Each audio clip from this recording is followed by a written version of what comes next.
ठीक है सर।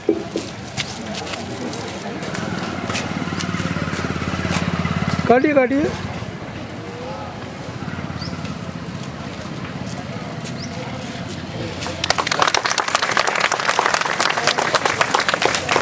यही इनके बराबर में।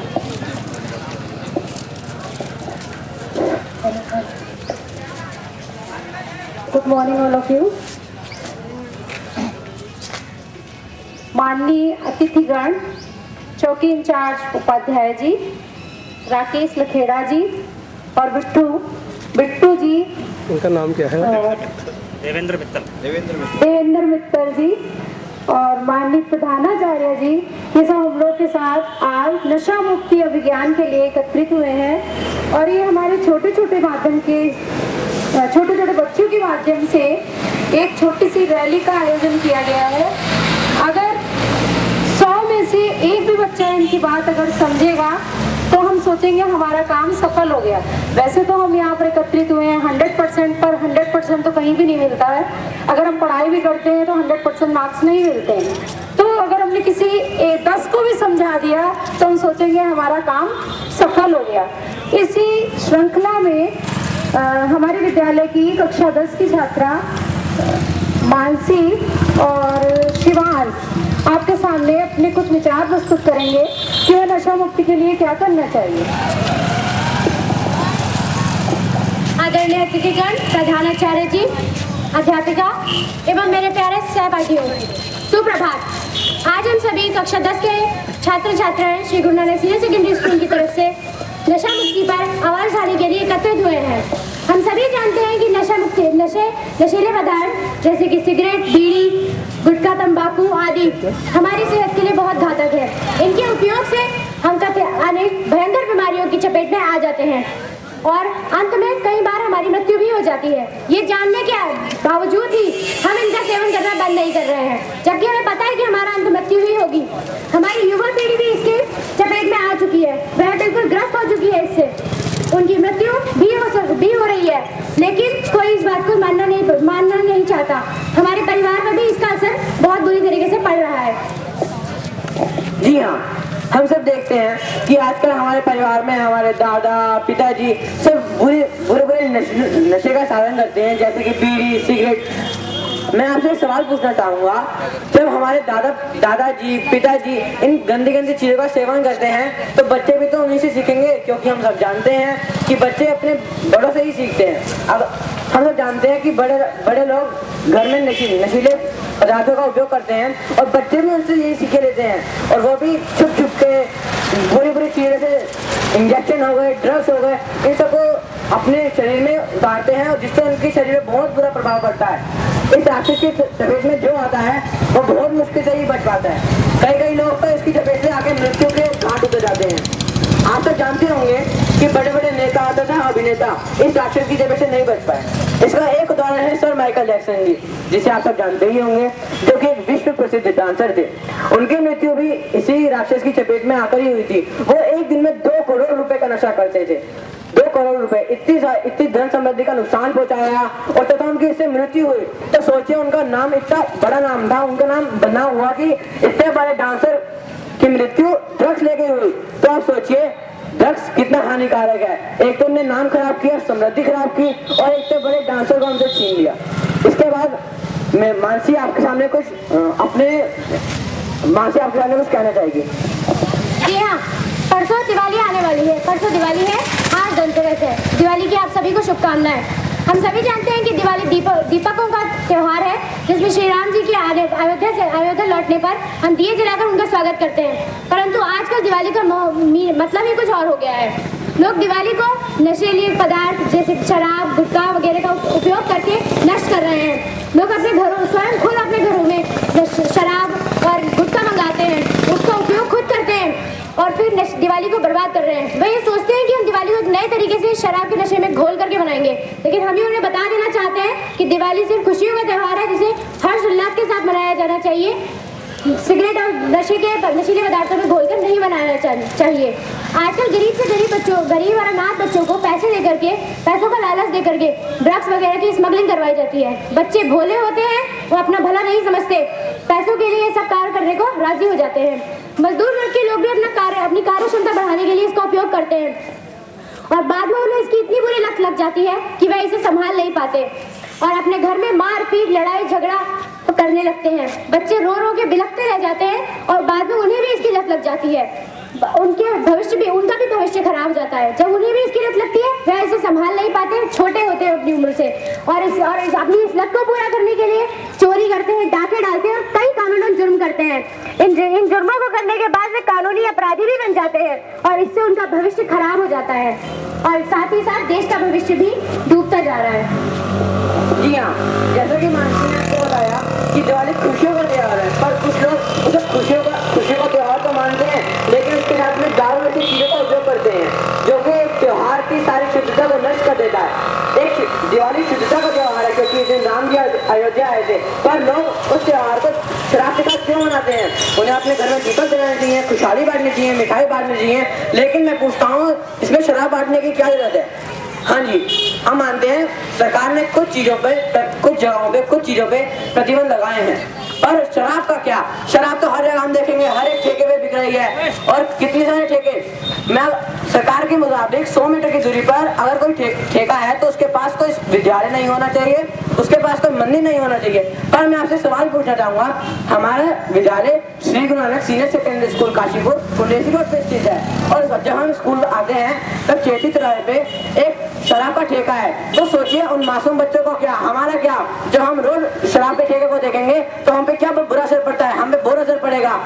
हम तो चलिए बस से आते हैं, फिर भी हमारे तो असर नहीं पड़ता, लेकिन उन बच्चों का क्या जो अपने सेक्टर से आते हैं? इतने सारे स्कूल यहाँ पे स्थित हैं, HS memorial school, vision memorial school और यहाँ तक कि साई मंदिर भी स्थित है। मंदिर के पास ऐसे दुष्ट चीजों का उपयोग करने की जरूरत ही क्या है? मैं आप सबसे कहना चाहूंगा कि हम सबको आवाज उठानी चाहिए, सरकार के खिलाफ आवाज उठानी चाहिए और हम सबको एकत्रित होना चाहिए और हम सबको मिलजुल कर इस ठेके को बंद कराना चाहिए और हमें करना चाहिए कि इस ठेके को और बेइज्जत करा जाए और यहाँ से ठेका हटे, क्योंकि इस ठेके के पास इतने अच्छे स्कूल हैं, एक मंदिर है, तो हमें इसको हटाना चाहिए।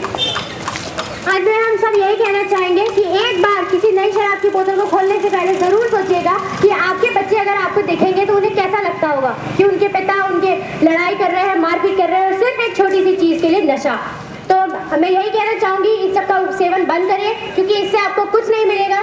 बीड़ी पीने से लंग्स कैंसर होगा, शराब पीने से लिवर अटैक होता है, हार्ट अटैक होता है, इसके अथवा आपको कुछ नहीं मिलेगा, सिर्फ मृत्यु मिलेगी और वो भी बहुत दर्दनाक। तो हम बहुत ही उच्च स्तर के प्राणी हैं, हम ऐसी मृत्यु के लायक नहीं है। अपनी जीवन को सफल बनाएं और सुखी जीवन व्यतीत करें। जी हाँ, अगर हम किसी धूम्रपान करने वाले व्यक्ति के फेफड़े को निचोड़ कर देखें तो हमें इतना सारा कैंसर पैदा करने वाला टाल मिलेगा कि वो आपको रोगी करने के लिए काफी है, बिल्कुल काफी है। और अंत में हम आपसे यही कहना चाहेंगे कि इस रैली के माध्यम से हमारा एक ही संदेश है कि आप नशा छोड़ें, उज्जवल बने, देश का भविष्य बनाएं और अपने माता पिता को खुशी रखें, जीवन में कुछ करके दिखाएं। तो अंत में हमारा एक ही नारा है, ना नशा करो ना वार करो, करना है तो बस प्यार करो, प्यार करो। आइए मेरे साथियों, मेरे साथ बोलिए, ना नशा करो ना वार करो, ना वार करो, करना है तो प्यार करो, बस प्यार करो, बस प्यार करो। धन्यवाद। हाँ जी, करना है तो बस प्यार करो। इसी श्रृंखला में शिवम पांडे मित्रों ने आपको ये समझाया कि कैसे नशा हमारे लिए हानिकारक है, पर मैं कहता हूँ कि नशा हमारे लिए बिल्कुल हानिकारक नहीं है। मैं रोज नशे का सेवन करता हूँ, देखो सिगरेट, देखो शराब, मैं रोज पीता हूँ, मैं रोज तंबाकू खाता हूँ, मैं रोज ड्रग्स लेता हूँ, फिर भी तुम्हारे सामने जिंदा खड़ा हूँ। देखो कैसे बोल रहा हूँ। देखो, नशा वो चीज है जो आपके सारे दुख दर्द मिटा देती है। नशे में जब आप होते हो तो आपको दुनिया की कोई चिंता नहीं होती। मेरे मित्र कहते हैं कि नशा करोगे तो मर जाओगे। अरे मौत तो सबको आनी है, एक दिन आप भी मरेंगे, एक दिन मैं भी मरूंगा, ये तो प्रकृति का नियम है। एक दिन तो जो पैदा हुआ उसे मरना ही मरना है, तो क्यों ना नशा करके मरा जाए, मजा करके मरा जाए। आखिर एक ही तो जिंदगी है, हमें पीना चाहिए, हमें जीना चाहिए, हमें नशा करना चाहिए। अब मैं कहता हूँ कि वो कहते हैं कि नशा करने से बीमारियां होती हैं, कैंसर होता है, वगैरह वगैरह होता है। अरे जो नशा नहीं करता क्या उसे कैंसर नहीं होता? क्या उसे निमोनिया नहीं होता? क्या उसका सिर दर्द नहीं होता? आप धूम्रपान नहीं करते, आप ये कहते हैं, और लोग तो कर रहे हैं, रास्ते में कितने लोग करते हैं। जब वो करते हैं तो उनका धुआं आपकी नाक में भी आता होगा, आपके फेफड़ों में भी जाता होगा, और जब वो आपके फेफड़ों में जाता है तो आपको भी सिर दर्द होता है, आपका भी दिल मचलता है, आपका भी फेफड़ा दुखता है, आपको भी अस्थमा होता है, आपको भी निमोनिया होता है। इसीलिए मैं कहता हूँ कि चाहे जो भी करो, नशा करो, मजा करो, नशा करो, नशा करो। कैसा सहपाठियों, अभी आपने देखा कि हर नशे करने वाले व्यक्ति का नतीजा यही होता है, उसका अंत ऐसे ही होता है।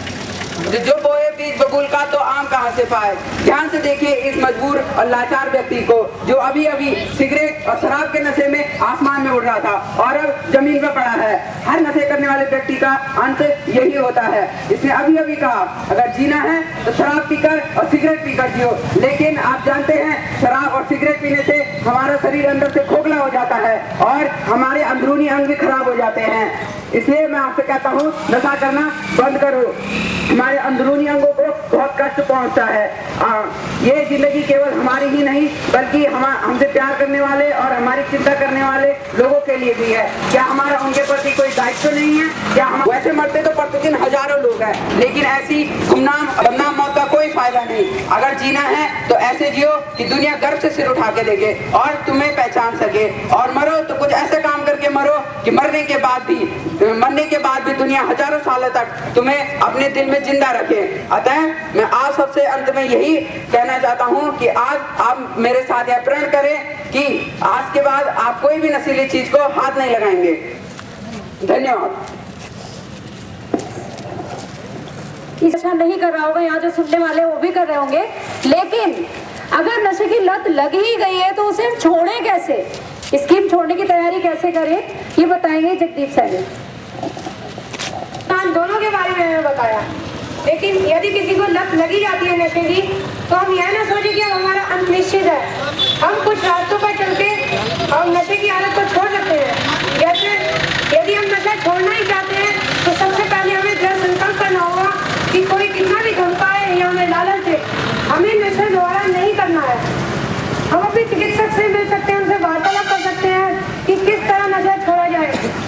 इसके लिए हम दवाइयों का इस्तेमाल कर सकते हैं या अन्य साधनों का प्रयोग करके नशा छोड़ सकते हैं।